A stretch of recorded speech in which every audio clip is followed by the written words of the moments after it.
I want to begin by asking you, do you write lists? Because some of you will, and some of you won't.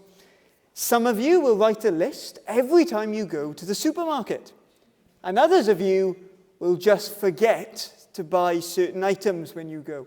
And you will fit into one of those two categories. You're either ordered and organized, or you're very unprepared. Now, I'll give you an insight into my life. I love list making. I make lists about everything. If I don't write a list, if I don't make a list, it doesn't get done because it goes out of my head and I forget. My life is governed by lists. And I find it really motivating, actually.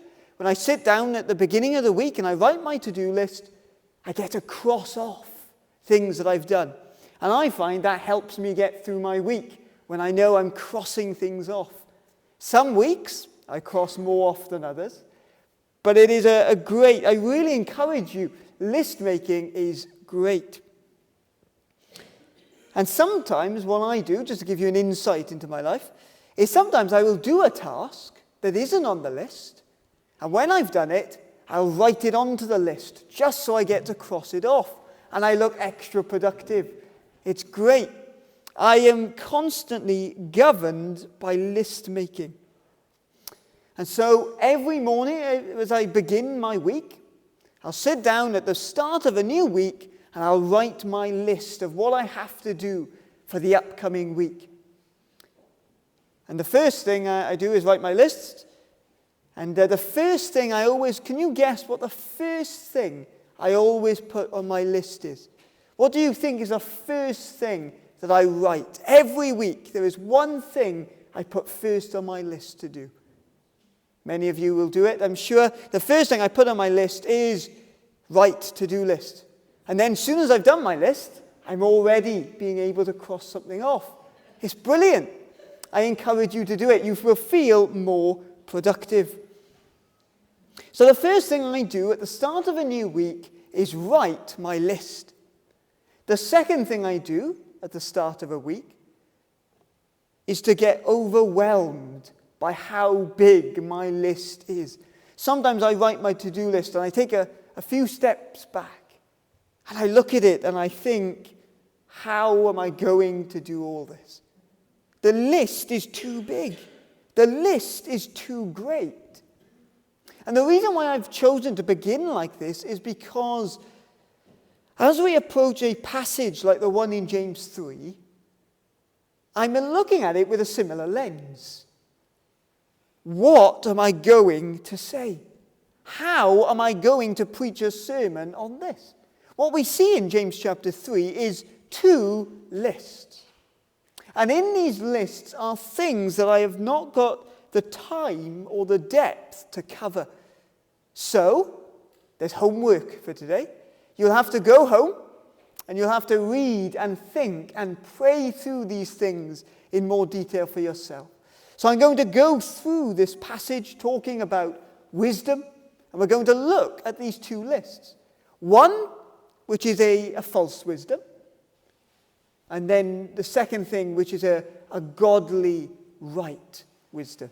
And as we go through these two different lists, we'll be able to look and compare and see how in Jesus we are completely different. How what we have in Jesus, the world cannot compete with. Christian, if you know Jesus Christ, then we're going to be looking at a long list of things that should fill your life because he's with you. Every step of the way. Through life's ups and life's downs, our God is with us. And so I want to begin the same way that the passage begins. My first point is taken from verse 13. Who is wise and understanding among you? My first point is, who is wise? Now that's a very dangerous question to ask on a Sunday morning in Morriston. Who among us, who in this room is wise? It's a very dangerous question to ask, but I think sometimes we as Christians fall into a trap. Sometimes as Christians, we think that wisdom is knowledge. Somebody who is wise is somebody who knows a lot of things. We can fall into that trap, can't we? But what we see very clearly from James is that wisdom, the reaction to wisdom, the response to true godly wisdom is action. You can read 100 good theological books, and I encourage you to do it. To read, it's great. I encourage you to read and to dive into the scriptures and to read about what other godly people have said about the Bible. But that won't make you wise. Being able to answer all of the questions that people have, that's not true wisdom. That might show you've got a good knowledge of the faith. But true wisdom is lived out. And we see this as James shows two identifiers of what true wisdom looks like. The first one we read in verse 13 is, "Who is wise and understanding among you? By his good conduct." That's the first thing, is that somebody who is truly wise in God's eyes would demonstrate the wisdom that they have by the way in which they conduct themselves. Remember when James spoke a few weeks ago, we looked at faith without works is dead. In a similar way, wisdom, like faith, is invisible. You can't look at people and see their wisdom. Sometimes you can look at people and see their lack of wisdom, but you can't look at people and see their wisdom. But you can see the way that they live. You can see their good conduct. And the way that we live our lives should show our wisdom. I'll put it this way. Sometimes you can look at somebody and you can think, smartly dressed, he's wearing glasses, he's got a tie on, not like me, he's got a tie on, he must be a very clever man. He must be very clever. And then that person will open their mouth and you'll go, actually, no. Or you'll see them trying to push a door that's clearly labeled pull. And you'll think, well, they had all the appearances of wisdom, but by the way that they've acted, it is obvious they're not wise. Christians, our wisdom that we profess to have should be displayed through the way that we conduct ourselves. And James goes on further with the second identifier. By his good conduct, let him show his works in the meekness of wisdom, in the humbleness of wisdom. Now, if you were very wise, surely you would want everyone to know how wise you are. That's the view and the culture of the day. If you're really intelligent, show everyone. What's the point being really, really clever if nobody knows you're really, really clever? But true godly wisdom is not about boasting. It's not about trying to impress other people, but it is done through good conduct and humility. Through humbleness, through meekness in how we live. Because friends, as believers, you are not living for other people, are you? As Christians, we are living for our God. Our God who knows all, our God who sees all. And so there's no point us trying to boast about our wisdom, because our God sees everything. And so James asks this question, who among you is wise? And now James is going to give two lists that shows a false type of wisdom and a true wisdom. My second point is earthly wisdom. And this section is seemingly the opposite of what we've read in verse 13. If you think you possess wisdom, but your life reflects what it says in verse 14, then your wisdom is earthly. It's not lasting, it's not meaningful, it's not real or true. Verse 14 says, "But if you have bitter jealousy and selfish ambition in your hearts, do not boast and be false to the truth." One sign that somebody does not possess wisdom from God is that they have bitter jealousy that fills their hearts. Wanting to possess what others have, and it being bitter. Another translation says envy. Bitter envy. As you think about how much you deserve that thing and the other person doesn't, it makes you bitter. It makes you self-centered. It makes you hard and cold as you seek to put yourself first. The next thing we read about is selfish ambition. And these two things go together, and they are the root causes of an ungodly wisdom.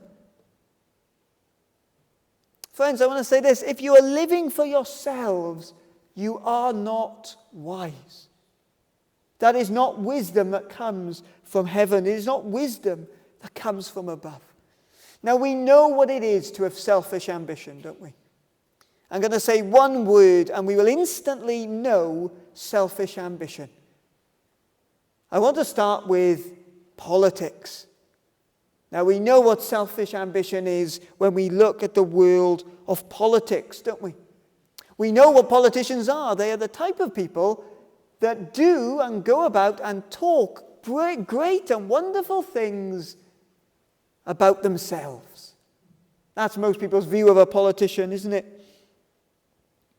The last thing you want in politics is a politician who's doing everything for himself.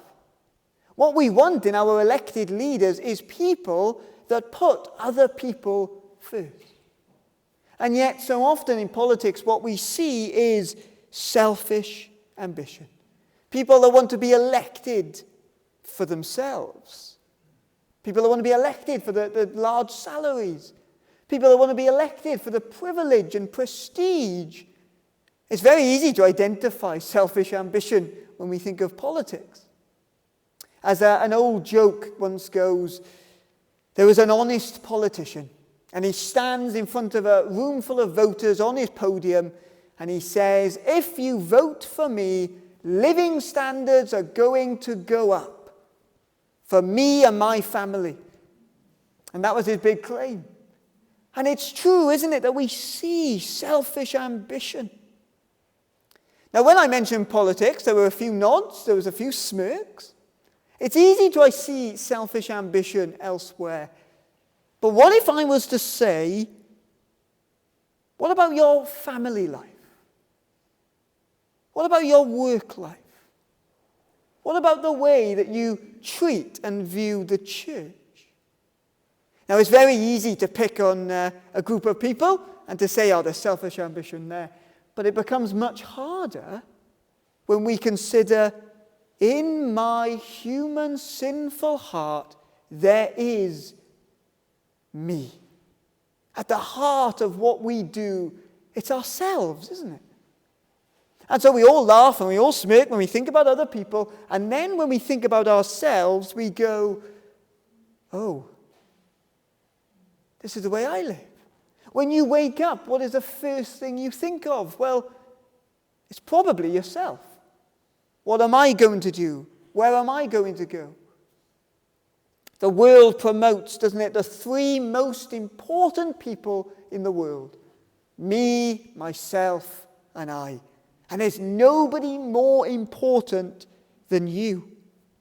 There's nobody more important than yourself. That is the message of our society.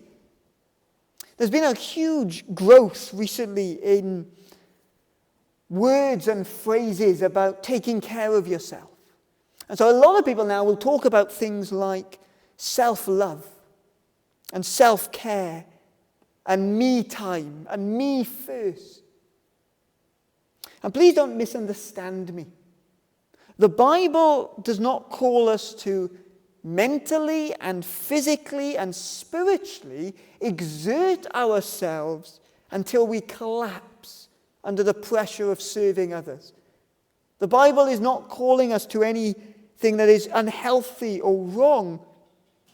But at the same time, Jesus is very clear, isn't he? Jesus' great command to us is to love God and love one another. Jesus did not say, love yourself, live for you, do whatever pleases you in a hedonistic lifestyle. We are challenged as Christians, let us not be full of selfish ambition. The world would say that the world revolves around you. Now, I don't know how the world revolves around you over there and you over there and you over there. But the world's message is it's all about you. But friends, we have a higher call. We have a greater thing to stand on. It's not all about me. It's all about my God, who loved, who cares, who came down to save and rescue and redeem. And let me say this. God made you. God created you. God designed you. And so, who are you going to trust? Are you going to trust what the world says? You're going to trust what your sinful heart says? Or are you going to trust the God who made you, the God who created you, the God who designed and imagined humanity? Are we going to listen about what God says is best for us? Surely the safest place to be is resting in what God says about ourselves.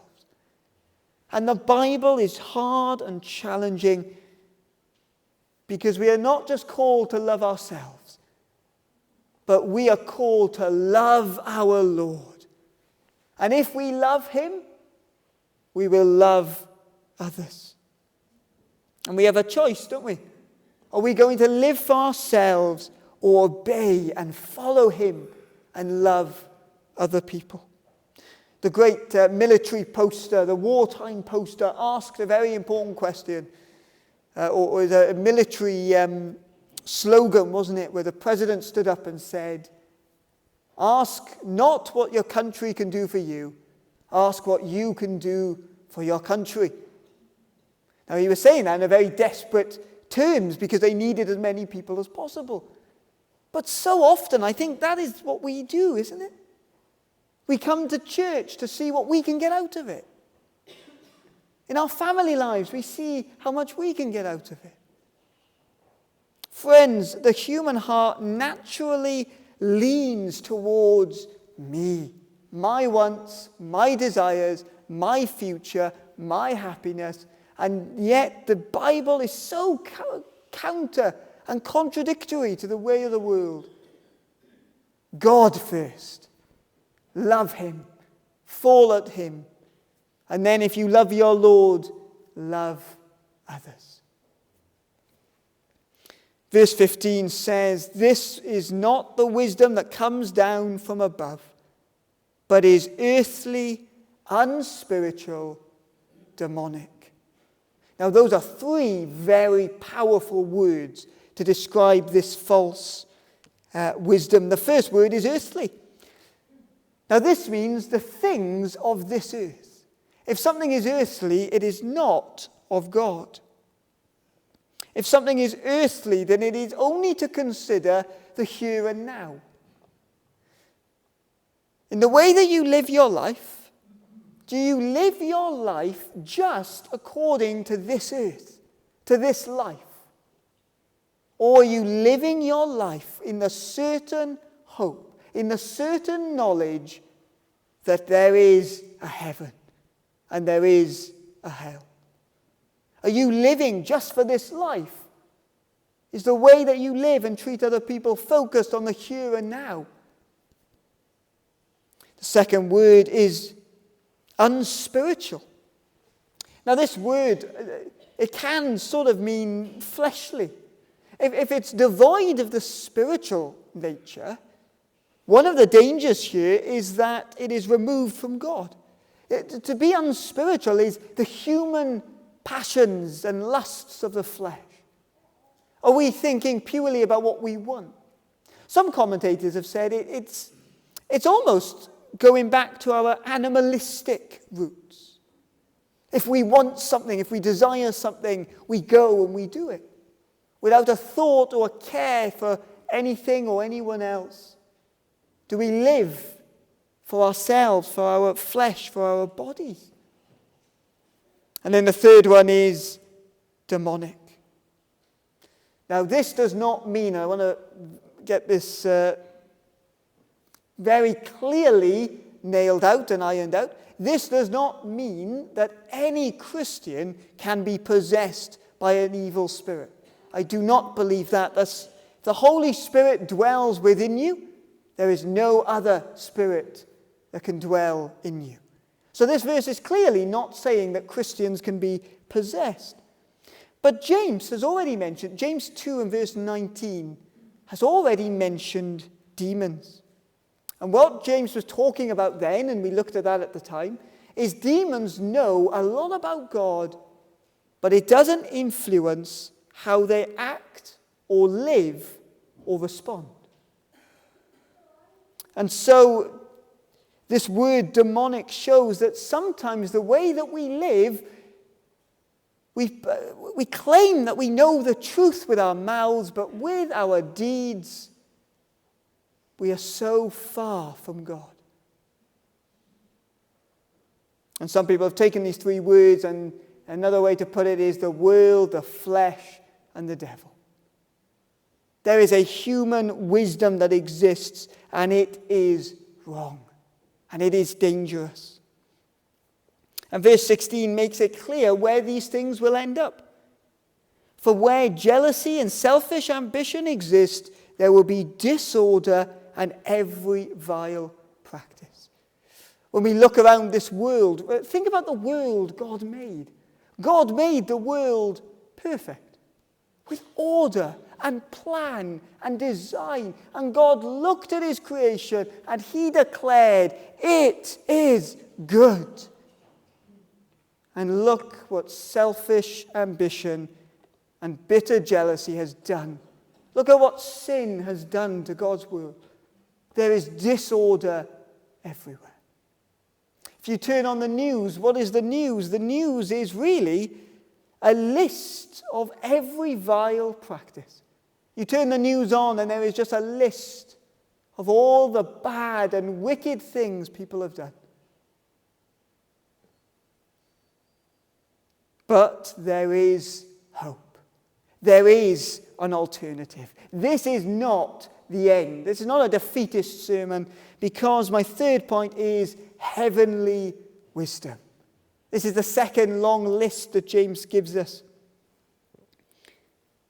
Verse 17. But the wisdom from above. You see, we are not seeking wisdom in this world. We are not seeking wisdom in this life, but we are seeking a wisdom that comes from God. Many people look within, they look inside themselves, or they look to other clever people that they think they know for advice on how to live and navigate the world. Friends, let us not settle for anything but the wisdom of God. Wisdom that comes from above.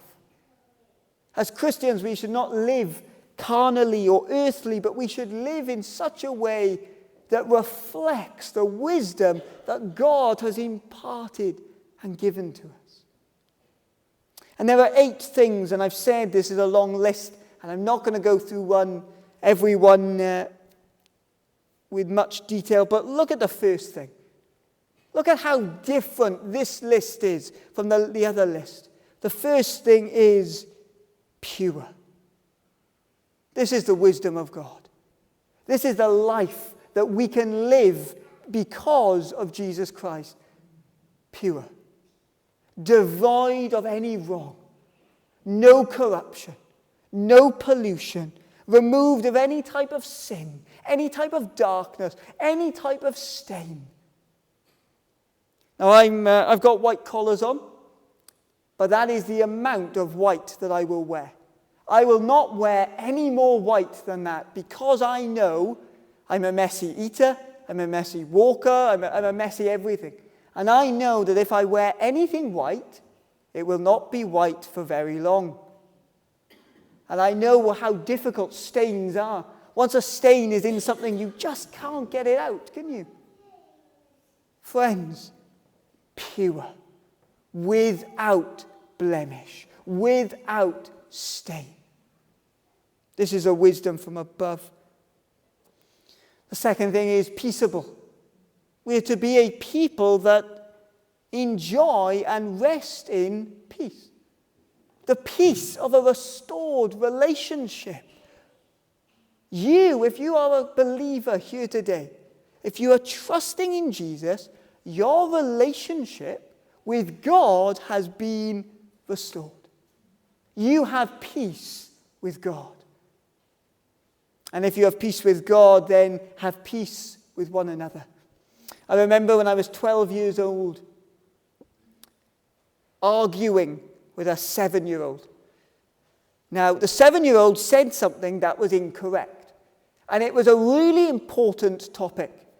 They said something incorrect about my favorite James Bond film. And I had to correct them. And so I corrected them and said, no, that's not right. And they disagreed. And so I disagreed. And they disagreed. And we kept disagreeing until neither of us were happy and both of us still believed what we believed in the first place. And I remember walking away from there going, I just should have stopped.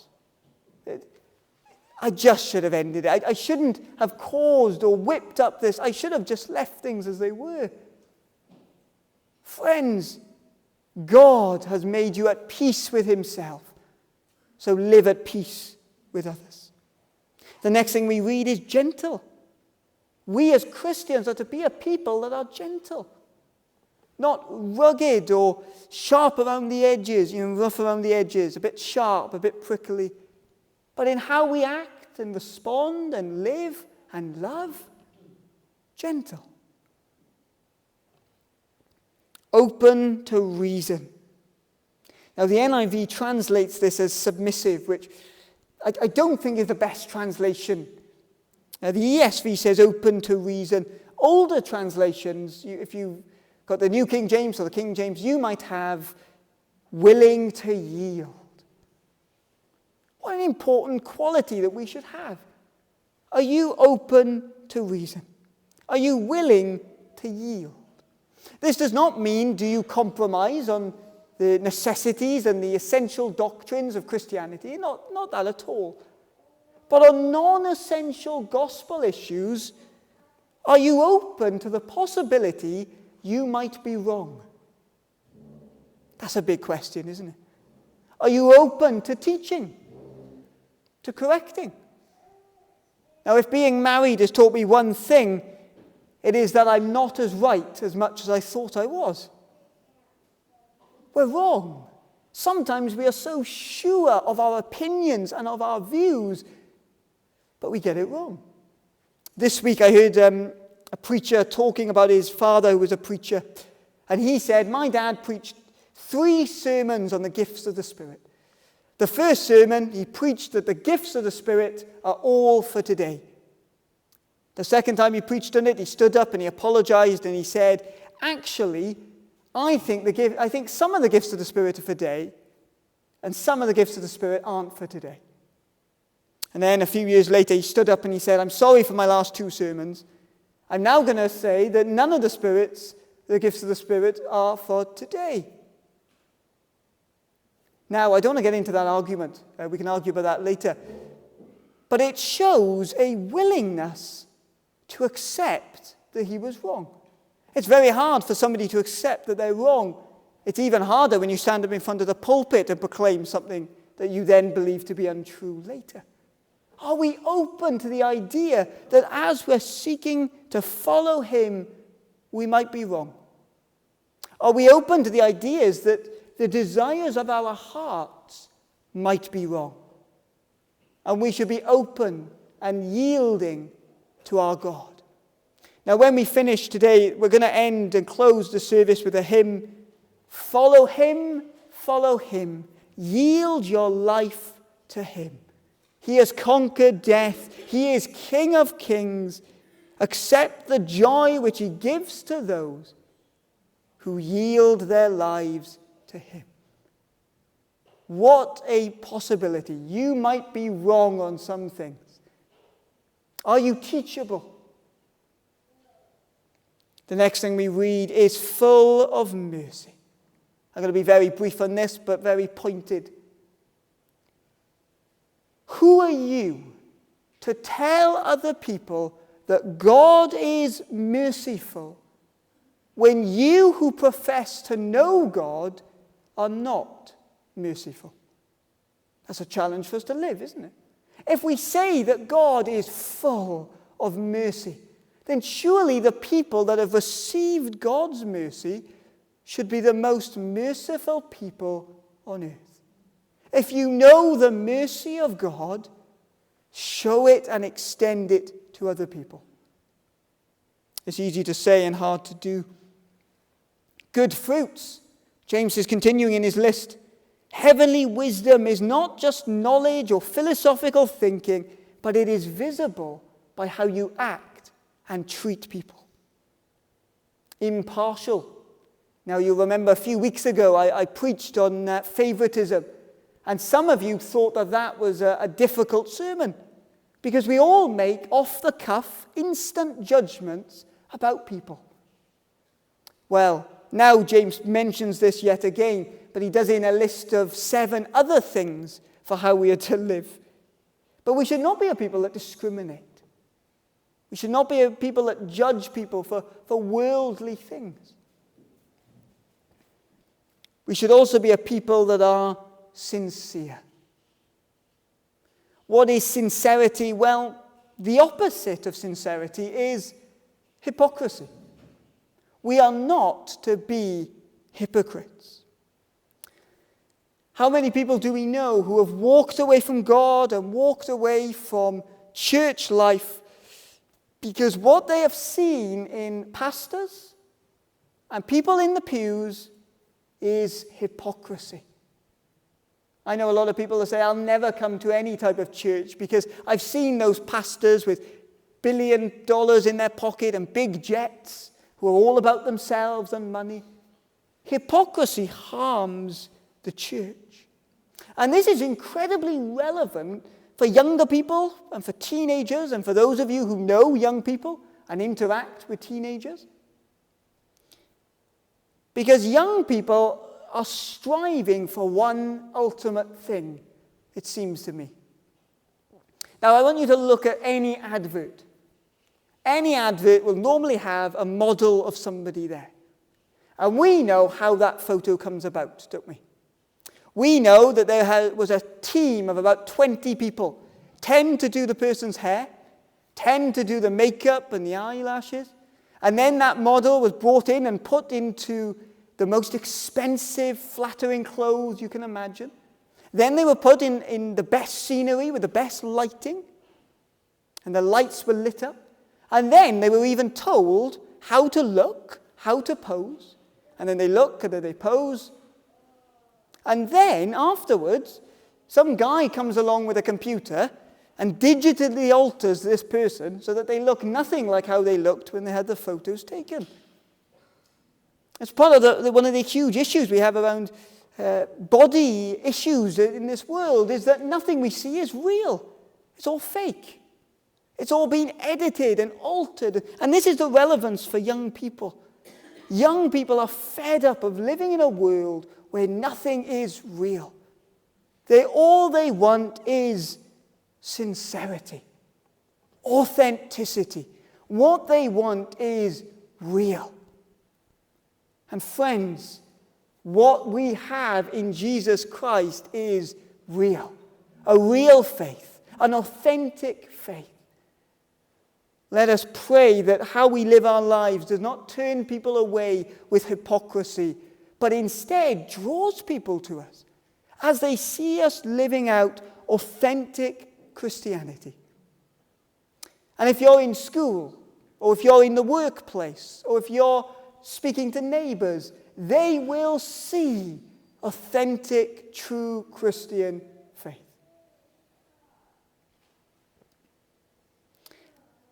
So, they are the 8 things. And so as I close this sermon, my urge is, and they're all behind me, these 8 things, live in this way. This is how you are to live. This should govern your lives. These principles should be how you live. This coming week, each day, put all of these things into practice. This next coming week, live out all of these things. Can you do that for me? Because I don't think I can do it myself. When I look at these 8 things, I'm overwhelmed. This list is bigger and harder than the to-do lists I make at home. How am I ever supposed to live like this? This is not a way that I can live on my own. Somebody once said, the book of James is like going to the headmaster's office for a good telling off. And you end up leaving the book of James thinking, I cannot live like this. In everything that I do, how can I be pure, peaceable, gentle? In everything. I can't do that. Friends, the reality is there has only ever been one who has lived like this. The way that Jesus Christ lived was all of these things. And you know why he lived a life like that? Because you couldn't. Because the past week you've already shown you haven't lived like that. I haven't lived like that. None of us are pure and perfect, but yet we do not rest on our own abilities, but we rest on the one who can live like this. And we say, Lord, forgive me. And you know what else? The one who succeeded to live the life that you failed to live, the one who lived a good, perfect life, he is alive in you. You are not on your own, Christian. You are not seeking to do good things to be a good person. But the Spirit of God dwells and lives in us as his people. We are not on our own. Our God is with us. Jesus lived the life we could not. He paid the debt that we could never pay. Will you trust him? And as a Christian, as you try to live out your faith, wherever God has placed you, remember that God lives in you. And you're not on your own. And as we seek to live and follow him and live out this wisdom, you do not do it alone, but in his strength and by his power. Amen.